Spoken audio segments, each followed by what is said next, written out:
আসসালামু আলাইকুম এভরিওয়ান। অভিমানী মন গল্পের 9 নম্বর পার্ট। তো চলো বেশি কথা না কইয়া গল্প শুরু করা যাক। আপুর কাছ থেকে আমার ভাগ্নেকে আপনি আলাদা করে দিলে ও হয়তো মারাই যাবে। প্লিজ মাসুদ সাহেব, আপনি আমার ভাগ্নেকে আমার কাছে দিয়ে দিন।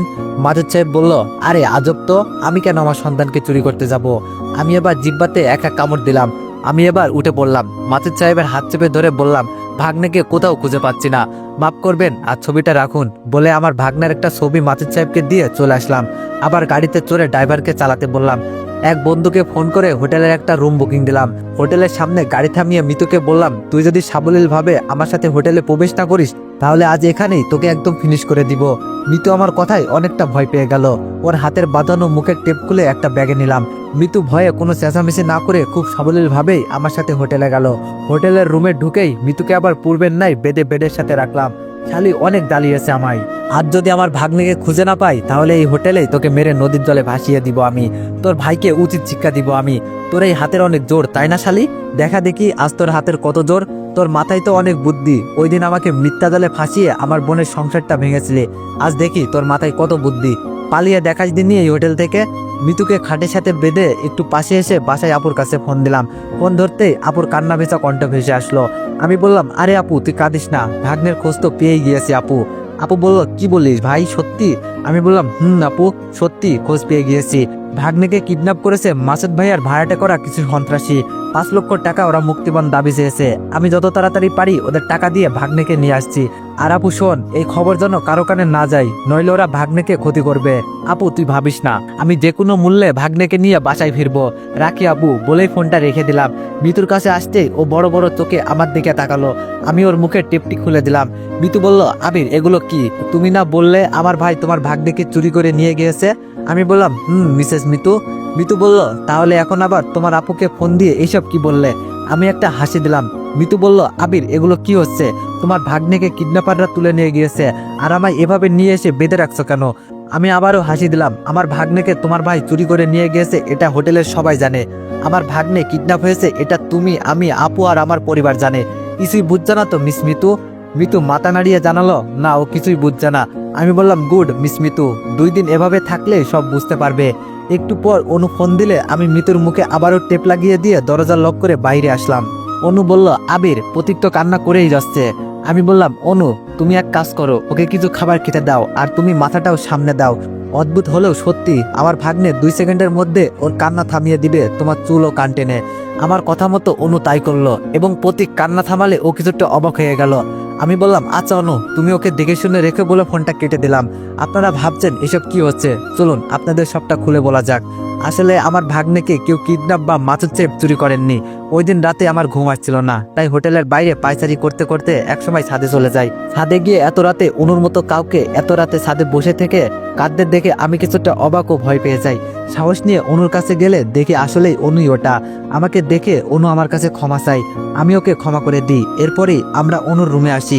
রুমে এসে মাসুদ ভাইয়ার ভুল ভাঙানো ও শিক্ষা দেওয়া, মিতুর ওর কর্মের উপযুক্ত ফল পাওয়ানোর ব্যবস্থা করার জন্যই এই প্ল্যানটি করি। অনু আর আব্বুকে ফোন করে কৌশলে মাসুদ সাহেবকে বাসায় নিয়ে যাই। এরপরই আমার ভাগ্নেকে অনুর রুমে রেখে আসি আর মাসুদ ভাইয়া ও আমার পরিবারের কাছে এই নাটকটা সাজাই। আমার এইসবের মূল উদ্দেশ্য হলো ওদের 2 ভাই বোনকে উচিত শিক্ষা দেওয়া। মাসুদ ভাইয়া জানবে আমার ভাগ্নের সাথে ওর বোনও কিডন্যাপ হয়েছে, আর আমাকে যাতে সন্দেহ না করে এই জন্যই ফোন করে এইসব বলি। ওনার বাসায় গিয়ে নাটকটা করে আসি। এইদিকে নিজের বোন, অন্যদিকে সন্তান, 2 জনকে হারিয়ে অবশ্যই মাসুদ ভাইয়া কিছুটা হলেও শিক্ষা পাবে। একা হয়ে যাবেন উনি, তখনই আমি আবুকে নিয়ে আসল খেলাটা জমিয়ে দিব। আমি জানি না এই প্ল্যানটা ঠিক কতটা সফল হবে, তবে ওদের 2 ভাই বোনকে কতটা হেনস্থ করব তা হয়তো ওরা ভাবতেও পারবে না। বাজারে চলে আসলাম। এসে আমি কিছু খেয়ে নিলাম, সাথে করে 1 প্লেট ভাত, মরিচের গুঁড়া ও 1 বোতল পানি নিয়ে আবার হোটেলে গেলাম। রুমে ঢুকে মিতুর এক হাত ও মুখের টেপ খুলে দিয়ে ওকে খেয়ে নিতে বললাম।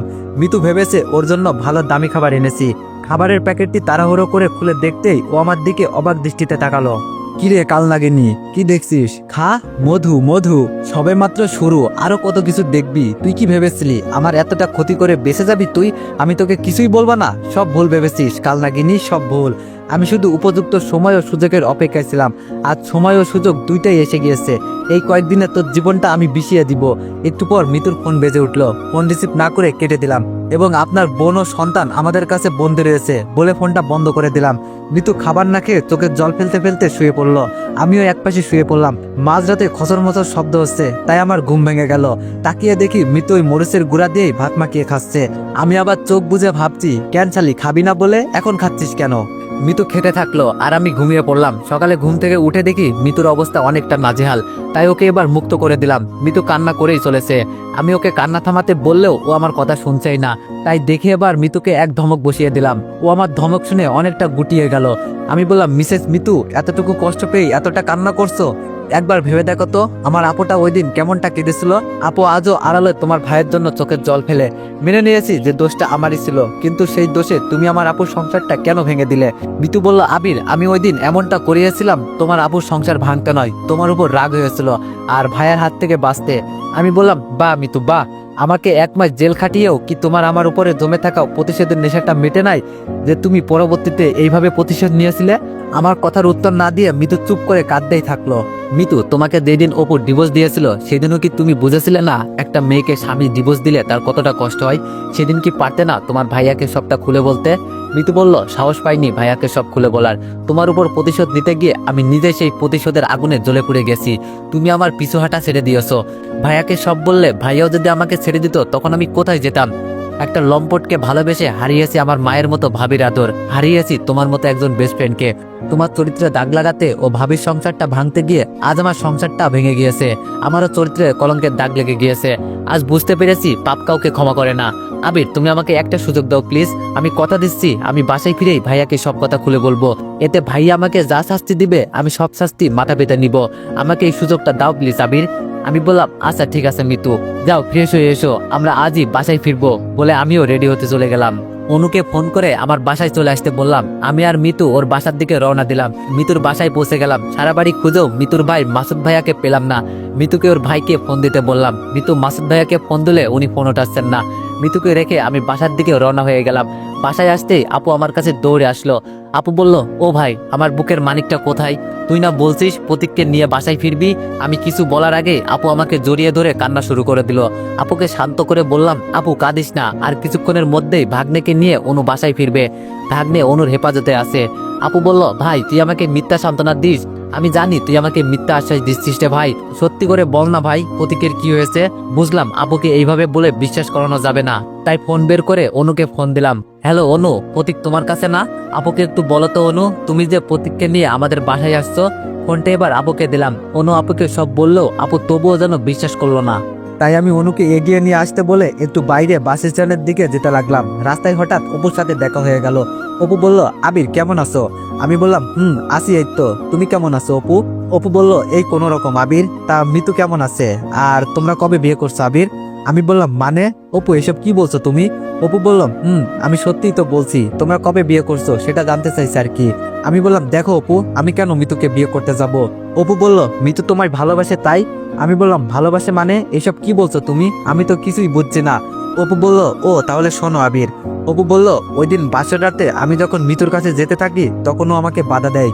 আমি বাধা দেওয়ার কারণ জানতে চাইলে মিতু বলে, ও তোমায় ভালোবাসে, তোমাকে ছাড়াও কোনোদিন কাউকে স্বামী হিসাবে মেনে নিতে পারবে না। মিতুর কথা শুনে আমার রাগ হয়, তাই জোর করে আমি ওর কাছ থেকে স্বামীর অধিকার কেড়ে নিতে ওর কাছে যেতে থাকি। ফলে মিতু আমাকে লাথি মেরে বেড থেকে নিচে ফেলে দেয়। তখনই আমি রাগের বশে ওকে এলোপাতারি পিটাতে থাকি।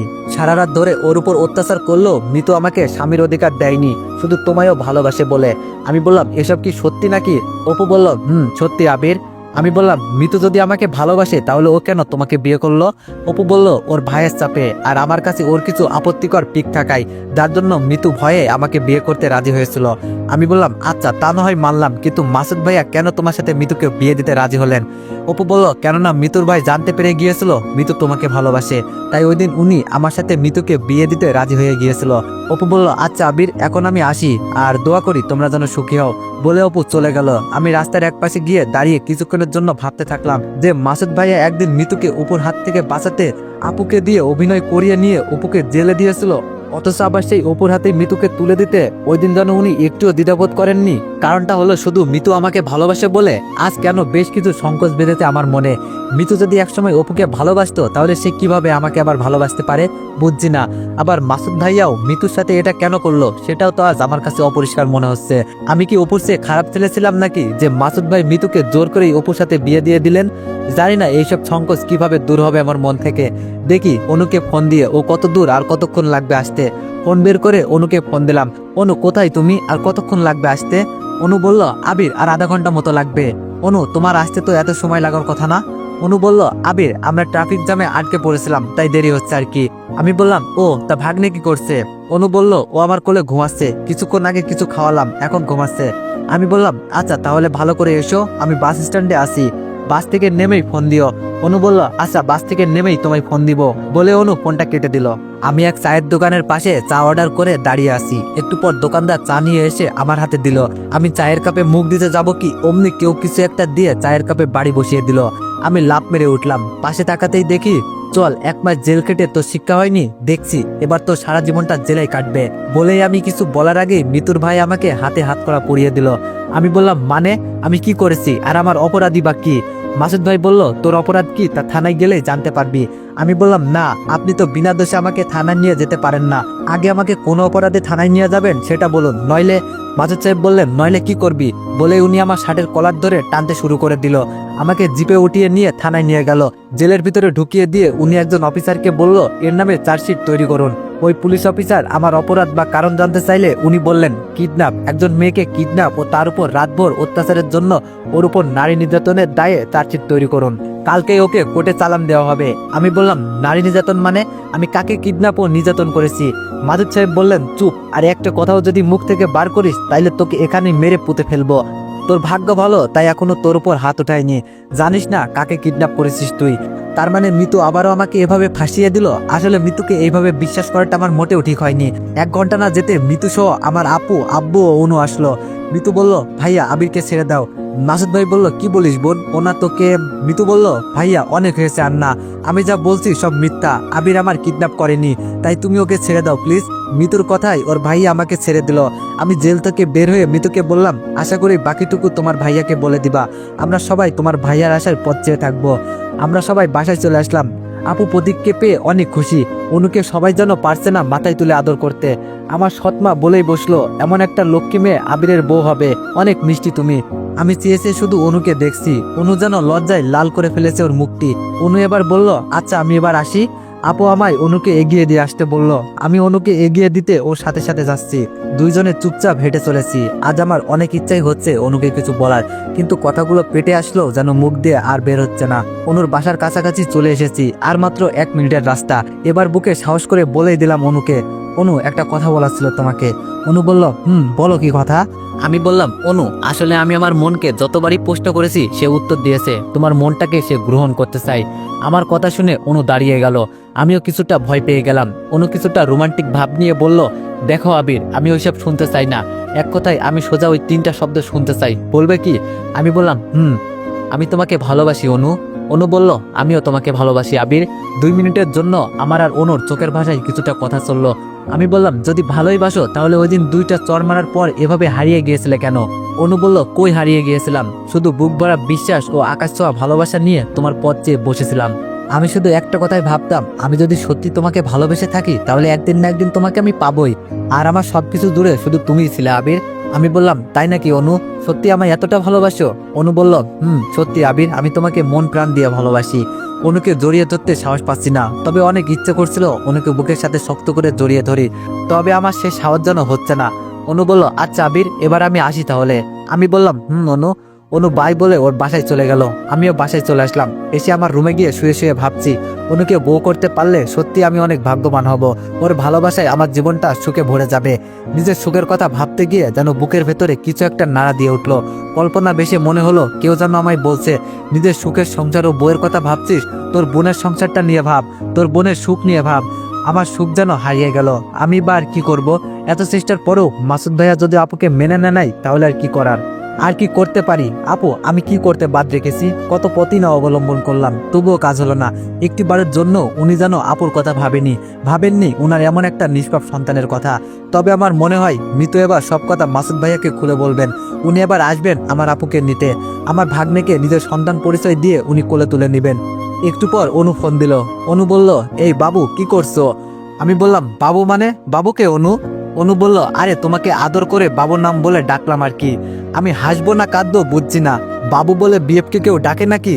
বাবু বলে তো নিজের সন্তানকে ডাকে। হাইরে যুগ, হাইরে ভালোবাসা। অনু বলল, এই বাবু কি হলো, তুমি কথা বলছো না কেন? আমি বললাম, অনু দেখো, এইসব ভাষায় আমাকে ডাকবা না তো, এটা শুনতে আমার ভালো লাগছে না। আমাকে আর বাবু বলে ডাকবা না তুমি। অনু বলল, আচ্ছা আচ্ছা ঠিক আছে, তুমি তাই বলে রাগ করো না। আমি আর পরবর্তীতে তোমাকে বাবু বলে ডাকবো না, কেমন? আমি বললাম, ধন্যবাদ। অনুর সাথে আমার কিছুক্ষণ কথা চললো। রাতে সবার সাথে খাবার খেতে বসলাম। খাবার শেষ হলে ভাগ্নের সাথে একটু মজা করলাম। একটু পর রুমে এসে ঘুমিয়ে পড়লাম। সকালে ঘুম থেকে উঠে ফ্রেশ হয়ে নিয়ে হালকা নাস্তা করে অফিসে গেলাম। সারাদিন অফিসে থাকা অবস্থায় অনু যে কতবার আমাকে ফোন করলো তার হিসাব নেই। বাসায় ফিরে অনুকে ফোন করতে ও আমাকে কিছু কথা শোনালো। একে সারাদিন অফিসে থাকা, আবার বাসায় না আসতে জিয়াফের বকা। ফোন কেটে দিয়ে আমি ফোনটা বন্ধ করে রেখে দিলাম। আপুর রুমে গিয়ে দেখি ভাগ্নে বসে থেকে খেলা করছে। ওকে কোলে তুলে নিলাম। আপু বলল, ভাই কখন ফিরলি? আমি বললাম, এই তো আপু। আপু বলল, ও যা ফ্রেশ হয়ে আয়, আমি খাবার বাড়ছি। আমি বললাম, আম্মু কোথায় রে আপু? আপু বলল, এই মাত্র রান্না সেরে রুমে গিয়েছে মনে হয়। আমি বললাম, আচ্ছা আপু, তুই তাহলে খাবার বাড়তে থাক, আমি একটু আম্মুর কাছ থেকে আসছি। আপু বলল, আচ্ছা ভাই। আসলে এই কয়েকটা দিন আম্মুকে আমি সময় দিইনি, ঠিক মতো ওনার সাথে কথা হয়নি। মনটা কেমন যেন করছিল, তাই আজ ওনার রুমে গেলাম। কিন্তু রুমে গিয়ে একটা বোকার পরিচয় দিলাম, যাতে মনে হয় উনি কিছুটা কষ্ট পেল। আমি বললাম, আসবো আম্মু। উনি কিছু না বলে আমার দিকে অবাক দৃষ্টিতে তাকিয়ে বলল, বাবা তোর মায়ের রুমে আসতে পারমিশন লাগবে তোর? আমি বললাম, না মানে আসলে আম্মু, তোমার সাথে বেশি সময় কথাই হয় না, তাই আসলাম গল্প করতে। আম্মু বলল, অফিস থেকে কখন এসেছিস, খাওয়া দাওয়া হয়েছে? আমি বললাম, এখনই আম্মু। আপু খাবার বাড়ছেন, খাবো একটু পরে। আম্মু বলল, চল আগে খাবি তারপর গল্প করব। আম্মুর সাথে খাবার টেবিলে চলে গেলাম। সবাই মিলে খাওয়া দাওয়া সারলাম। খাওয়া শেষ হলে সবাই বসলাম গল্প করতে। গল্প করা শেষ হলে আমি আমার রুমে আসলাম। ফোনটা অন করতেই দেখি অনু 25টি মেসেজ দিয়েছে, শুধু সরি আর সরি। অনুকে ফোন দিয়ে বেশ কিছুক্ষণ কথা বলে ঘুমিয়ে পড়লাম। সকালে ঘুম থেকে উঠে ওয়াশরুমে গিয়ে আমি ফ্রেশ হচ্ছি। আম্মু আমাকে ডাক দিয়ে বলল, দেখ তো আবির, বাইরে কে এসেছে, দরজা খুলে দে। আমি গিয়ে দরজাটি খুলতেই আমার চোখ আকাশে উঠলো। মাসুদ ভাইয়া ও তার বোন মিতু আজ প্রথমবারের মতো এসেছে আমাদের বাসায়। তো এভরিওয়ান, নেক্সট পার্টের জন্য অপেক্ষা করুন। ধন্যবাদ।